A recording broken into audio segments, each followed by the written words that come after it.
Hi, everybody. Thanks for having me today. I'm here presenting on behalf of my colleague, Corey Fraze, who regretfully could not be here, but it's a pleasure to be here and happy to meet all of you and really excited to be part of this group. So I'm going to be talking about kind of the early stages of operational landslide early warning project that we've taken on at BGC. So we're in the early stages of the project. Going to give you a little overview of where we are and where we see it going, and maybe get some feedback on that.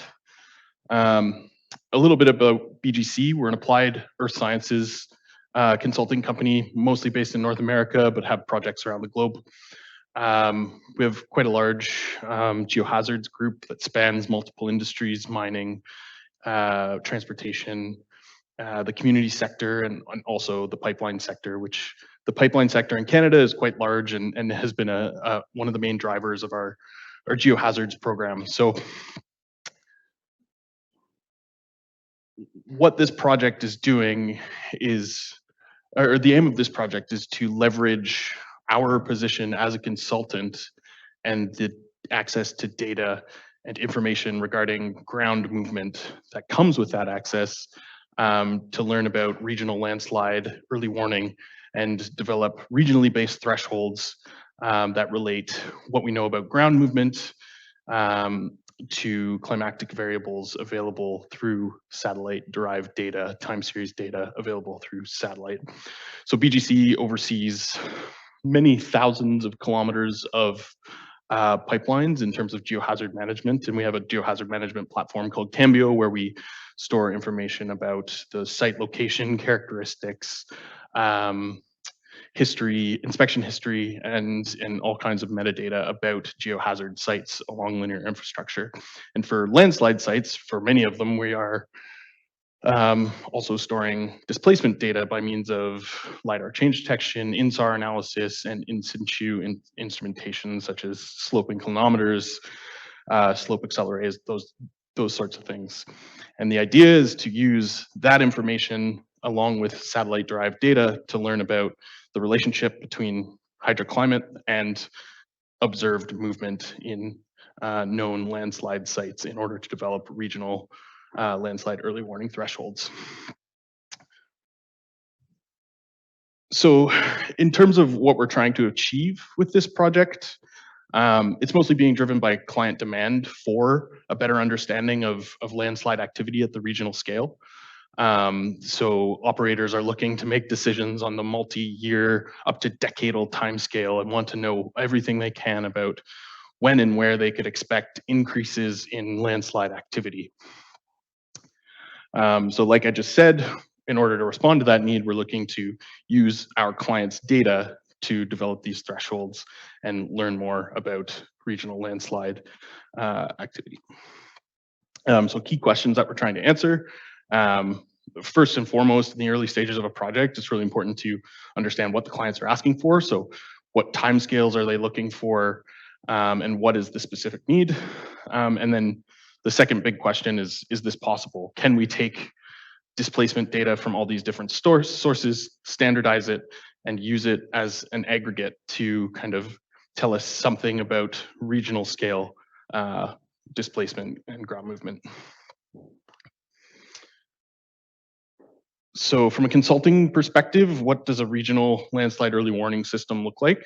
There's kind of two components of it. There's the applied science side, which is kind of this data that we all see and love and get excited about. So maps telling us about precipitation trends and climatic trends and ground movement mechanisms and that sort of thing.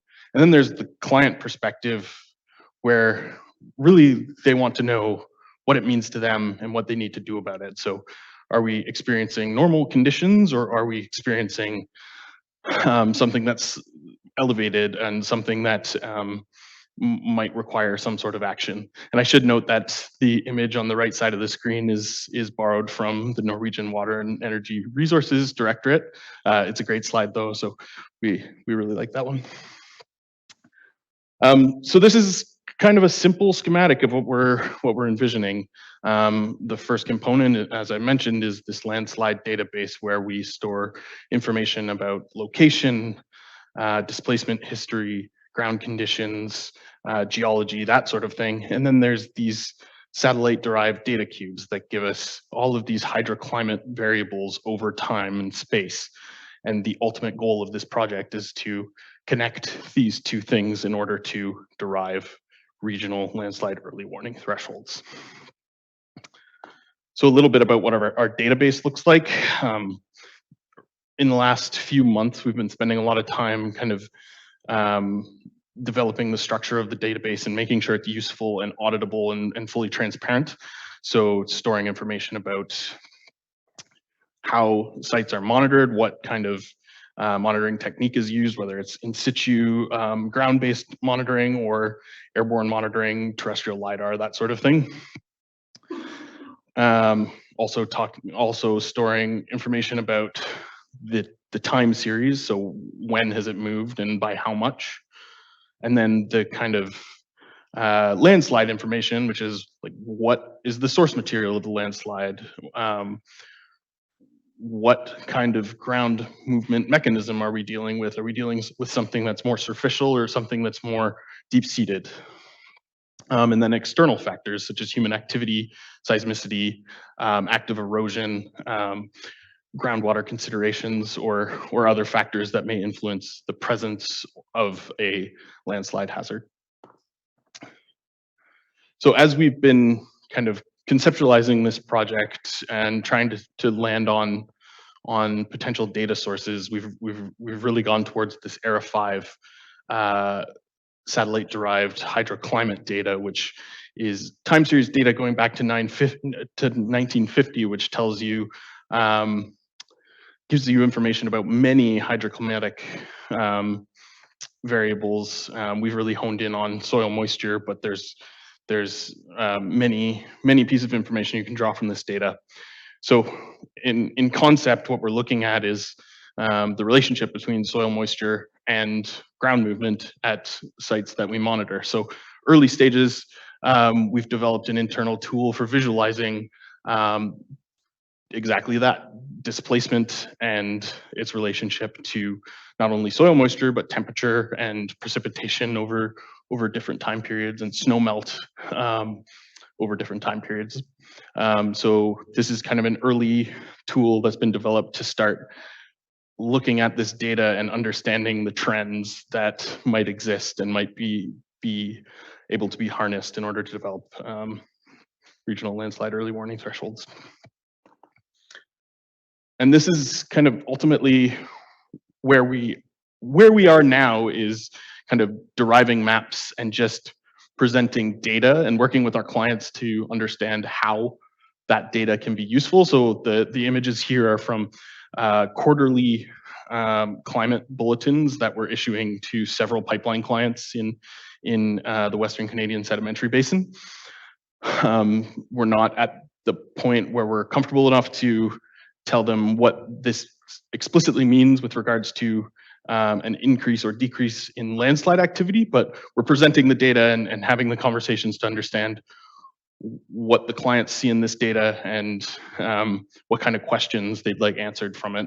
And ultimately where we want to get is to a threshold where we can say landslide activity is likely to change or stay the same. And that can be in turn used to help our clients provide direction to our clients with regards of operational decision making. Should we be prioritizing budget for increased geohazard management on the longer term scale? Should we be putting certain supplies in certain locations? And are there areas where we can just kind of leave alone for now and sleep well at night knowing there's not going to be any real landslide threat in that area? So that's where we want to get. We're in the early stages, and looking forward to hearing all of your feedback on how this might be useful and opportunities to work together on it. Thank you very much.